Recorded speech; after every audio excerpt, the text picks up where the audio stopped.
Você vai semeando e vai preparando a tua Bíblia logo em Hebreus. Quem está lá? Está lá? Isso. Vamos, prepare a Bíblia, deixe aberta em Hebreus 9. O fim vem, hein? Hebreus 9. É a Bíblia Almeida, tá, irmã? Hebreus 9, capítulo de número 9, versículo de número 26, 27 e 28. 26, 27 e 28. Enquanto você vai semeando, quero cumprimentar os ouvintes das rádios, dos aplicativos, do Facebook, do YouTube. E quantos vão nos ver, nos ouvir mais tarde, madrugada, à noite, em qualquer horário, essa palavra vai lhe ajudar. Ela vai te dar uma luz tremenda na tua mente. Nós vamos começar essa mensagem hoje e vamos dar continuidade no domingo, tá? Que hoje é pouquinho. Olha o que diz a Bíblia. Isso. Ora, neste caso seria necessário que ele tivesse sofrido muitas vezes desde a fundação do mundo. Agora, porém, ao se cumprirem os tempos, se manifestou uma vez por todas. Então, esse manifestar foi quando ele veio. Ele manifestou-se, morreu e ressuscitou uma vez por todas. Para que ele se manifestou? Para aniquilar, pelo sacrifício de si mesmo, ele aniquilou o pecado. Graças a Deus. Diga assim: eu estou livre. Diga assim: era o pecado que me impedia de falar com Deus. Diga agora, não tem mais esse pecado. Eu posso chegar a Deus. Você está livre para falar com Deus. Vai lá. É assim como aos homens, olha aí, ó. E é assim como aos homens, homens aqui já lhe expliquei, não é sexo, é gênero, raça. Aos homens está ordenado, ou seja, Deus deu uma ordem, está ordenado morrerem uma só vez, vindo depois disto, só aí, irmão, tá até aí, tá bom, vindo depois disto, o juízo, que é o fim, né? Papai, eu não sei quantas mil orações eu já fiz contigo, para ti, falando contigo. Eu já perdi a conta de quantas palavras eu já falei para ti, quantos agradecimentos, quantas foram as vezes que eu pedi pela nação, pelo povo, pelo Brasil.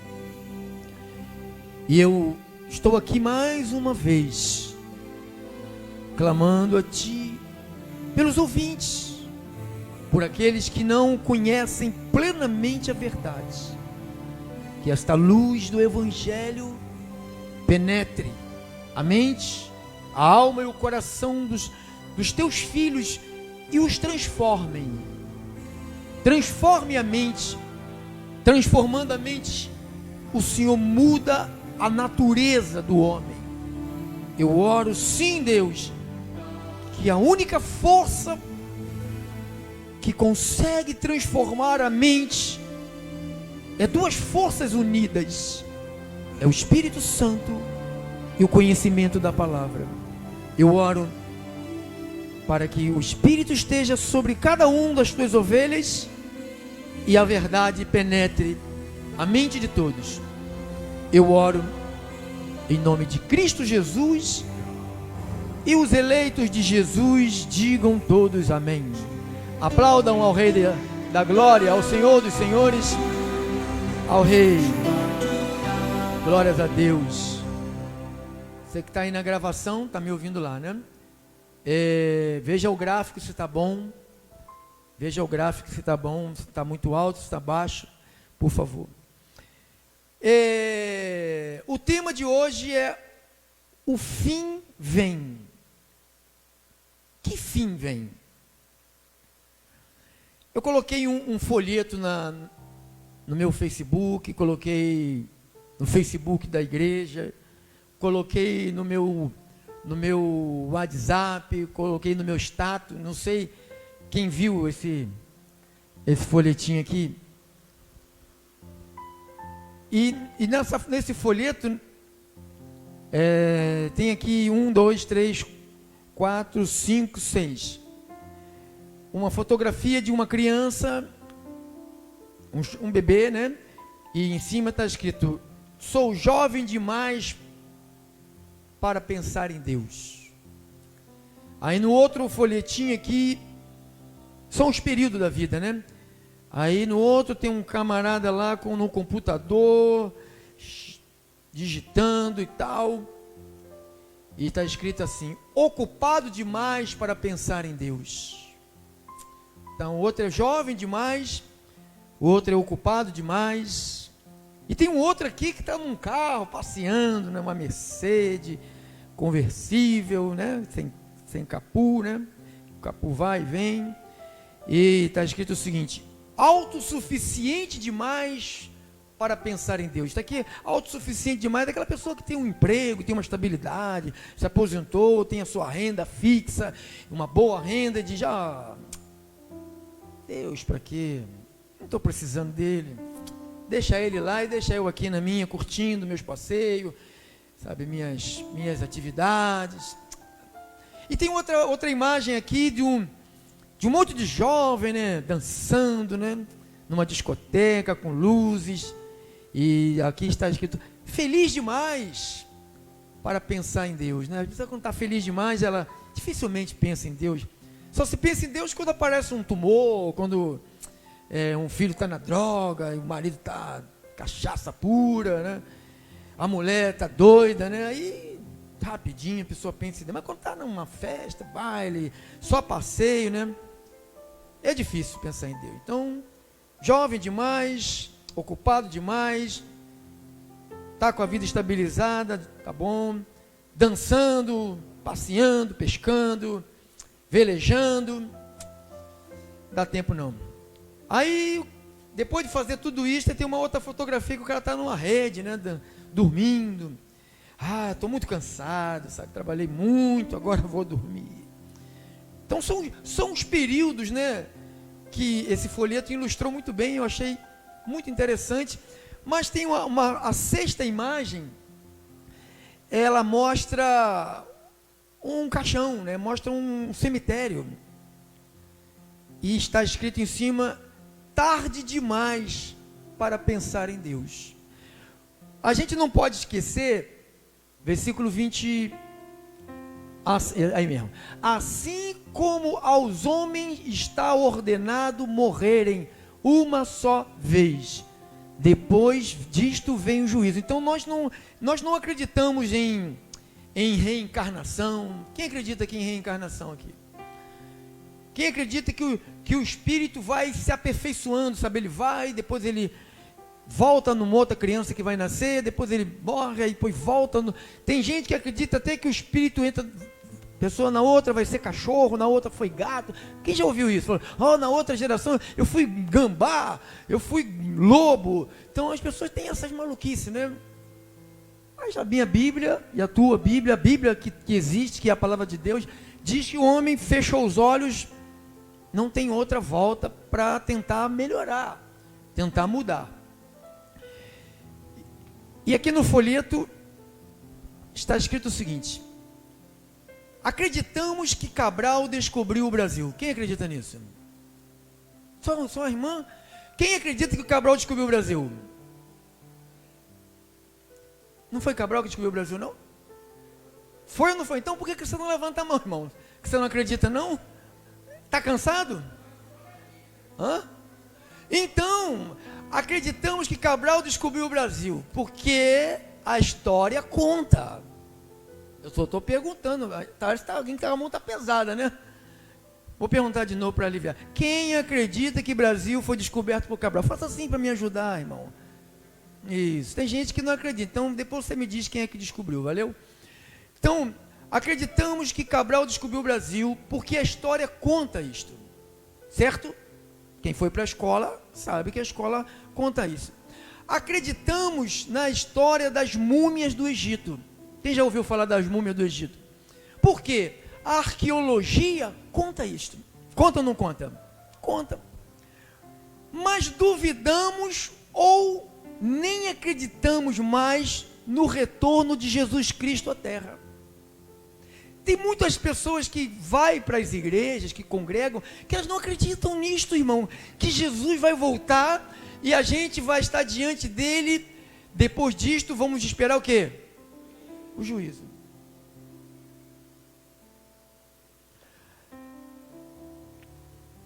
A Bíblia fala de 3 julgamentos.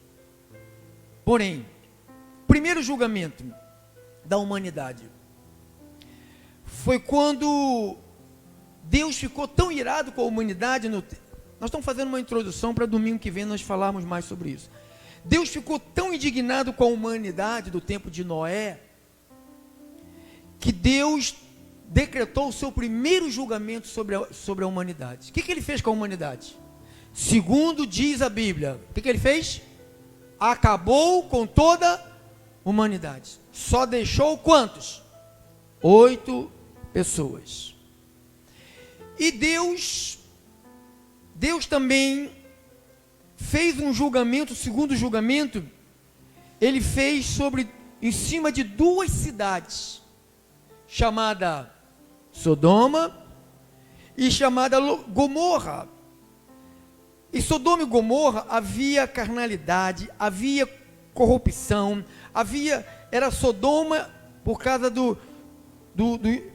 das práticas sodomitas, sodomismo, sodomia e sexo anal.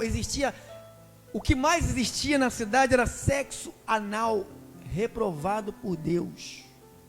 Deus fez um órgão masculino e o órgão feminino para prática do sexo. Então, o que havia nessa cidade? Tudo que Deus reprovava.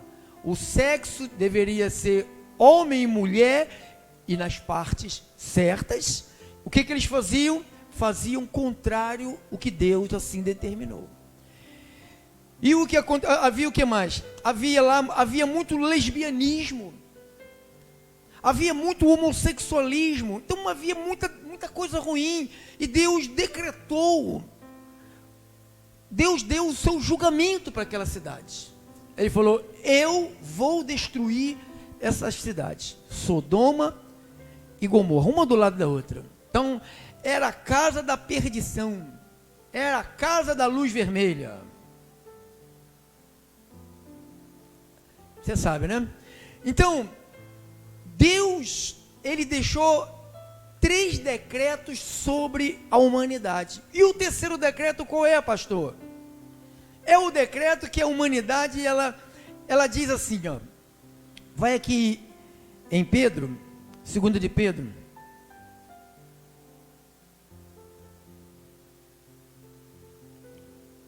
Deixa eu ver aqui. Bota aí 1 de Pedro 4:7 primeiro. 1 de Pedro 4:7. Isso é uma introdução, porque domingo você não pode ficar de fora disso. Ora, o fim, olha lá o fim de novo. Ora, o fim de todas as coisas está. Então as pessoas. O Noé pregava. Sabe o que o povo fazia? Ria, debochava. O fim de todas as coisas está próxima. Sede, portanto, criteriosos, sejam sóbrios, bem das vossas orações. Agora põe lá no 2 de Pedro 3.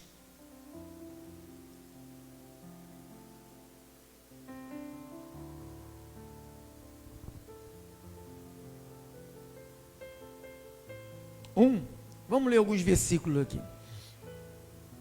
Amados, esta é agora a segunda epístola que vos escrevo.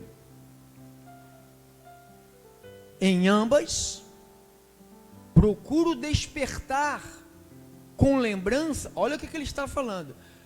Procuro despertar com lembranças a vossa mente esclarecida. Ele está falando que ele já falou uma vez, e está falando de novo para despertar a mente que já foi esclarecida.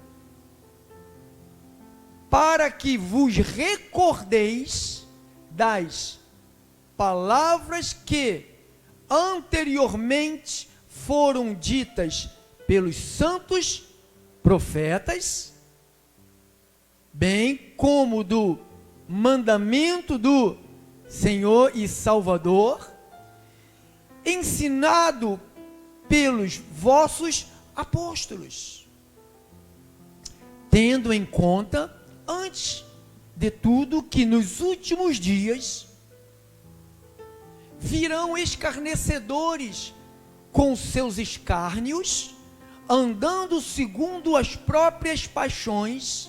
Você já está vendo essa gente na terra, dizendo, olha o que eles dizem. O que eles dizem? Vamos lá, vamos juntos. Onde está a promessa da sua vinda? Não é assim que eles falam para os crentes? Isso é papo furado, isso é coisa do pastor, rapaz. Isso aí é só para o pastor ficar, ganhar dinheiro, ser bobo, rapaz. Bando de preguiçoso, bando de come e dorme.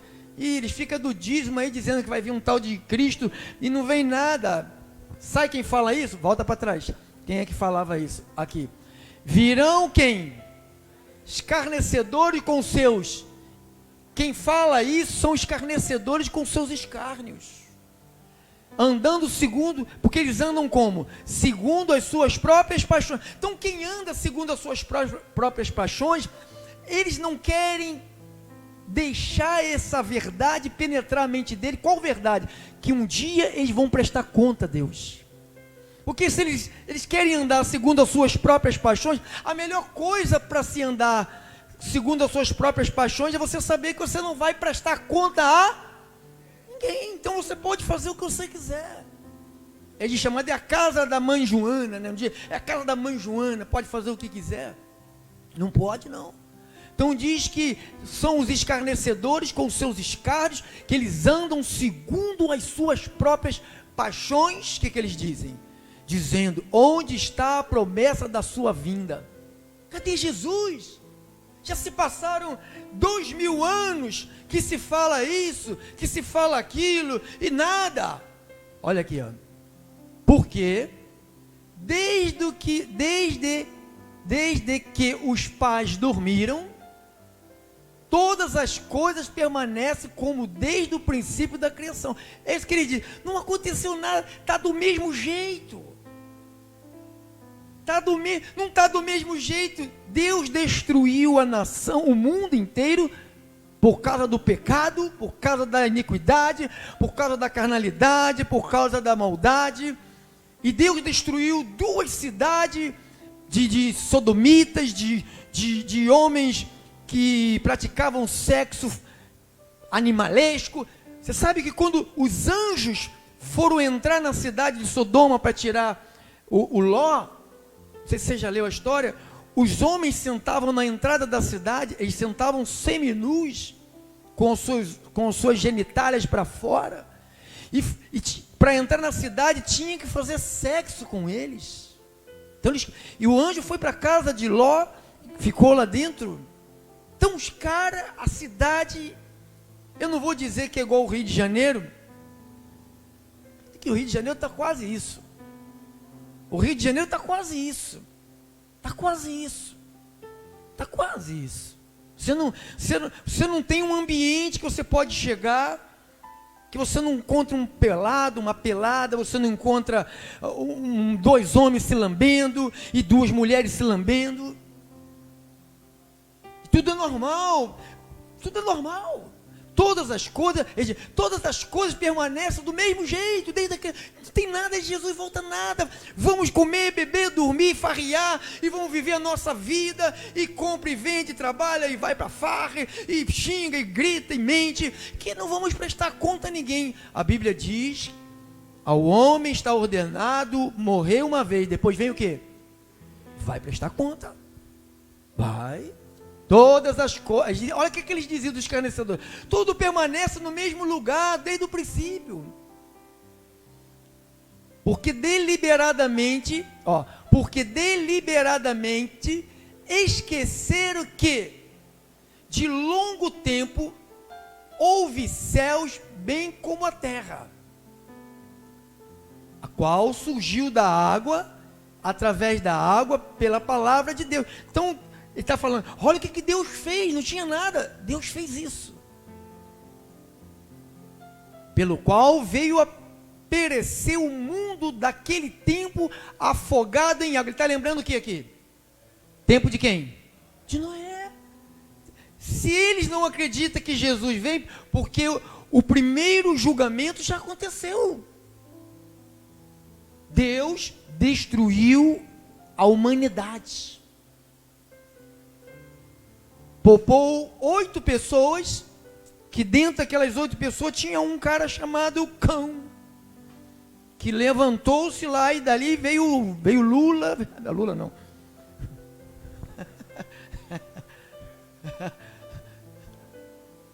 vê essa raça que você tem aí na terra aí, pelo qual veio a perecer o mundo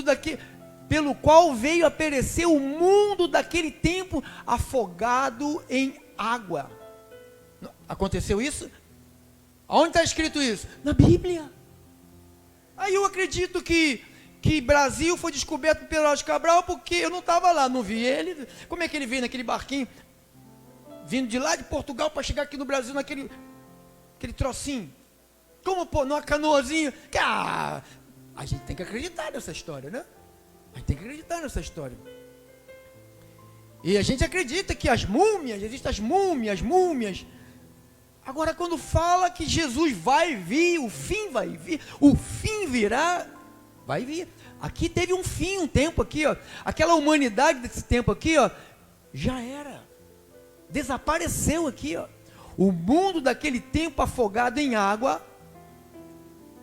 Ora, os céus que agora existem, e a terra, pela mesma palavra, tem sido entesourados para o fogo. Você sabe o que é entesourados? Guardado, preparado. Para que está preparado tudo isso? Para o fogo. Passa à frente. Estando reservado para o dia, qual dia? Do juízo. Diga, o dia do juízo. Porque Deus virá julgar os habitantes da terra. A Bíblia diz que Cristo voltará. Diga, Cristo voltará. Diga assim, não mais para morrer numa cruz. Porque as pessoas, elas não têm a ideia. Não sei se você já esteve perto de alguém que você julga importante. Não sei se seja um juiz, sei lá, um médico, um delegado. Puxa, aquele é uma pessoa muito importante. Não sei se você já esteve perto de alguém, ser humano importante. Aí você, que respeito, né? Não vai vir aquele, não mais para morrer numa cruz. Ele não virá mais para morrer numa cruz. Virá como um juiz. E daremos contas a Deus dos nossos atos. Não olhe o que o outro faz ou o que o outro deixa de fazer. Será você e eu, serão os meus atos e Deus. Parece que estamos vivendo os últimos tempos. Parece, acabou, não tem mais nada de ruim, não tem mais. Será que vai piorar? Vai piorar, e muito. Então eu digo à igreja do Senhor, domingo a gente vai terminar isto, se Deus assim me der vida até lá. o fim vai vir. Jesus vai vir. Primeiro, ele vai tirar a sua igreja. Ele vai arrebatar a sua igreja. Porque a gente não... O livro de Tessalonicenses, o capítulo 1, o primeiro livro, né, que ele fez 2 livros, o primeiro de Tessalonicenses, ele fala do arrebatamento da igreja. Segundo de Tessalonicenses, Paulo fala do juízo de Deus na terra, do julgamento. Então, são 2 acontecimentos distintos, diferentes. Primeiro, a igreja ela é levada, porque eu não acredito. Quem é que foi perdoado aqui, irmão? Quem foi perdoado, irmão, por Jesus Cristo? Se sente perdoado por Jesus Cristo? Você sente que Jesus te perdoou? Porque não adianta você falar, eu sou perdão. Você sente o perdão de Deus? Você sente que você se você morrer agora, você vai direto para o braço de Deus? Quem é que sente que se morrer agora vai direto?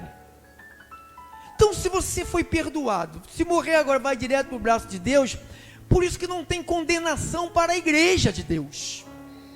Então a igreja de Deus, ela não vai passar por esse tribunal de condenação. A igreja de Jesus, ele é a porta da salvação. Se quem entra por esta porta diz que está salvo. Então, se você está nessa porta, vive para Ele, vive acreditando nele, não tem condenação, não tem juízo, não tem diante do trono, ó, você, Joãozinho, Pedro Inácio, você vai sofrer meio ano ali. Não! Quem Ele perdoou, já está perdoado. Se Ele te perdoou, você tem que sentir o perdão, e o sentir o perdão vem como retribuição de dizer, agora eu quero viver para Ele. A minha vida não é minha, a minha vida é de Deus. Este é o sentimento de gratidão que nós como cristãos temos que ter para com Deus, que não vai nos levar diante de um tribunal para nos sentenciar, porque a você e a mim já foi nos perdoado, já foi nos dado o perdão, porque nós recebemos a palavra dele na nossa vida, irmão. Quantos receberam? Todos quantos receberam, deu-lhe o poder de serem feitos filhos de Deus. Diga, filhos de Deus. Pastor, mas todos vão comparecer perante o tribunal de Cristo. Nós vamos ganhar muita recompensa, muitos galardões. Nosso galardão será muito grande. Sabe por quê? Porque nós amamos a verdade. Nós poderíamos estar envolvidos com as mentiras que a igreja brasileira se envolve, 90% dela.